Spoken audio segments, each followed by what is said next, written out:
Welcome once again to Lehto's Law. Here's Steve Lehto. I'll tell you right now, I've been an attorney for 31 years, and some of the most exciting things I've done in court were fighting traffic tickets.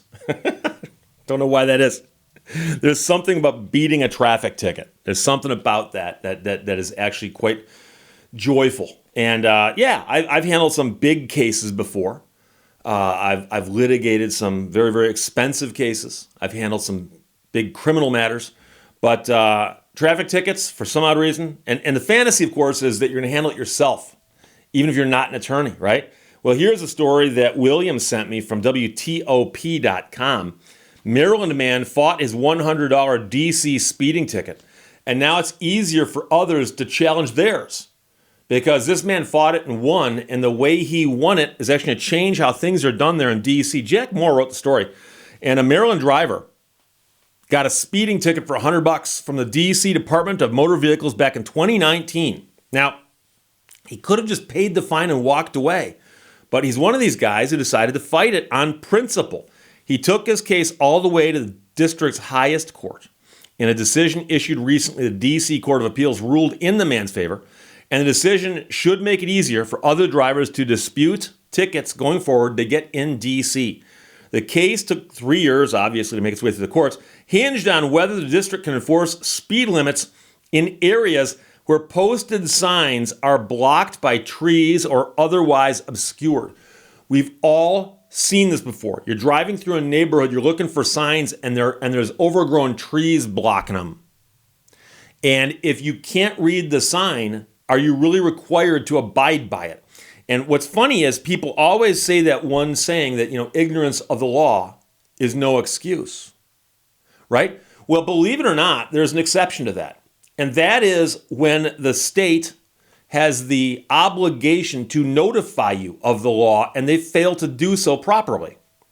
Now, they don't have to notify you that, oh, by the way, do you know it's illegal to actually commit a white-collar crime and steal money from your employer? Did you know that? Oh, we forgot to tell you that? Guess what? Knock yourself out.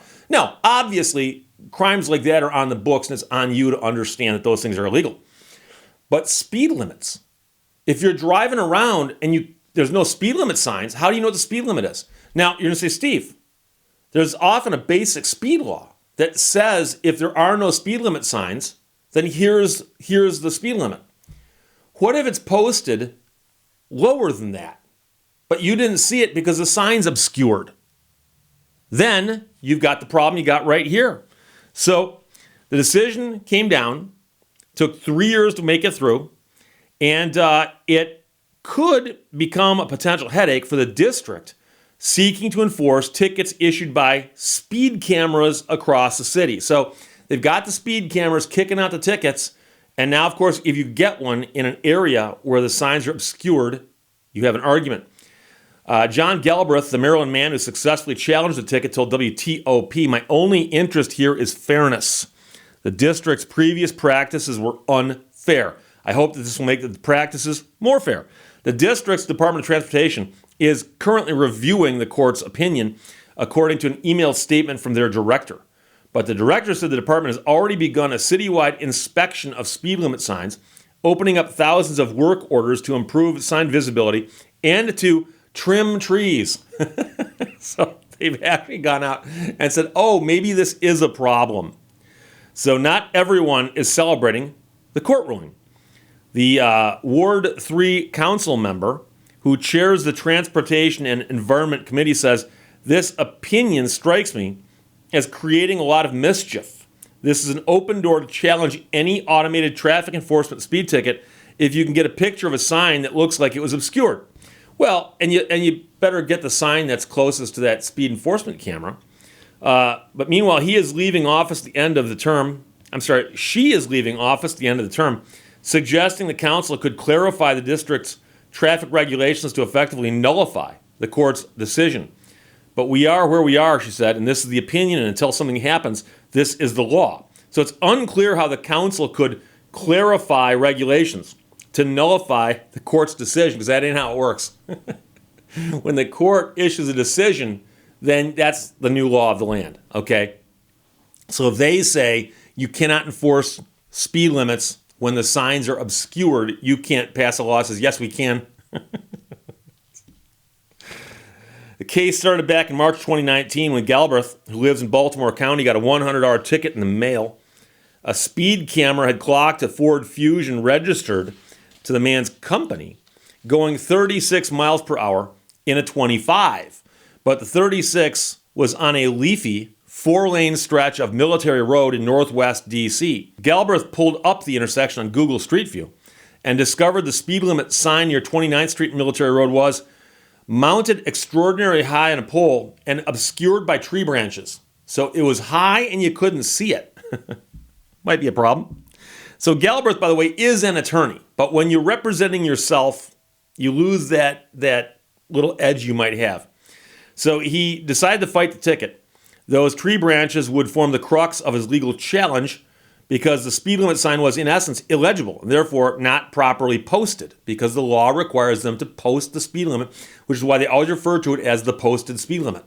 I know a lot of people actually think that lawyers just add words to make sentences longer because we get paid by sentence length or something. But the reason we refer to it as posted speed limit is that that's how you know what the speed limit is. It's been posted. So Galbraith took his case first to the DC DMV, then to the 3-member review board that hears tickets, then to DC Superior Court. And technically, they point out here, he was not representing himself, but his company, because the car was registered to his company. So as an attorney, he was representing somebody else, but it was himself in a roundabout way. But you know what I'm talking about. Each time, though, he lost. He lost at every turn. The DMV, it turned out, had an automatic fallback for quashing potential challenges because they say, well, there's the default speed limit. What about that? Under DC traffic regulations, officials are not required to post speed limit on every street, and where no speed limit signs are posted, drivers have to abide by the default speed limit, which at the time was 25. It has now since been lowered to 20. So if you don't know what the speed limit is in DC, do 20. That's what they're saying. DMV officials argued, and the DC Superior Court agreed, that even if the sign was obscured, he should have observed the default 25 mile per hour speed limit. So in DC, if you do not know what the posted speed limit is, the law requires you to travel at 25. The DMV examiner said in the original decision denying his challenge. After losing in Superior Court, he had only one more chance to challenge this ticket, which would be the DC Court of Appeals, which is the district's highest court. He said, the idea of simply giving up his legal fight didn't even enter my mind. I only have to ask myself one question. One question. What's the right thing here? Cases involving simple traffic infractions rarely make it to the appeals court. That's the written opinion calling them vanishingly rare because the time and resources necessary to lodge a challenge are generally more of a hassle than simply paying the fine. Because you could just pay the $100 and call it a day. Or fight it all the way. By the time the appeals court heard the case in October of 21, Galbraith was raising a broad legal challenge to the district's and traffic enforcement efforts, saying the city was operating its speed cameras in violation of the U.S. Constitution. Court sidestepped that argument and decided the case was more narrowly based on D.C. traffic regulations. Court concluded that the DMV was improperly interpreting its own rules in its efforts to ticket people like Galbraith. According to the court's decision, D.C. can continue to rely on the default speed limit on streets with no signs posted. But once a speed has been posted, then that speed limit cannot be enforced against a driver if the speed limit sign is obscured or blocked, the court wrote, saying that to require drivers to revert to the default speed limit in such cases gives rise to a host of absurdities. For example, under that interpretation, if the speed limit on a stretch of road has been posted as 45 miles per hour, but the sign becomes obscured, the speed limit now becomes 20. And that's what I was joking about earlier. I said, if you can't see a sign, drop to 20. You and I both know that's not practical. And as they say, it's absurd. A driver going 51 miles per hour could be ticketed not for going 6 over, but 31 over. Traffic offense that could result in 90 days in jail. The bottom line, according to the court decision, if drivers ticketed for speeding can show a speed limit sign was somehow unreadable, they have grounds to have their ticket dismissed. So the story is actually 5 pages long on WTOP. I'm not going to cover all 5 pages of it because that's the meat of the story right there. And I have people ask me all the time about traffic tickets. I have literally handled over 1,000 traffic tickets in my career. And I've mentioned before, and I've done videos on this, including one on Vin Wiki's site with Ed Bolian, about how I handled traffic tickets at the Woodward Dream Cruise. Hundreds of them. And people often call me and they say, Steve, I got a traffic ticket. There's a technical error on it. The police officer transposed 2 digits on the VIN of my car or something. And a lot of people think those kind of technicalities are automatically fatal to a ticket. Most often they're not. But here we have a court of appeals, saying that there is a potential fatality to any of these tickets. But it does require that the sign that you'd be operating under the jurisdiction of as you approach the speed camera, if that sign is obscured by a tree or other, then the ticket is no good.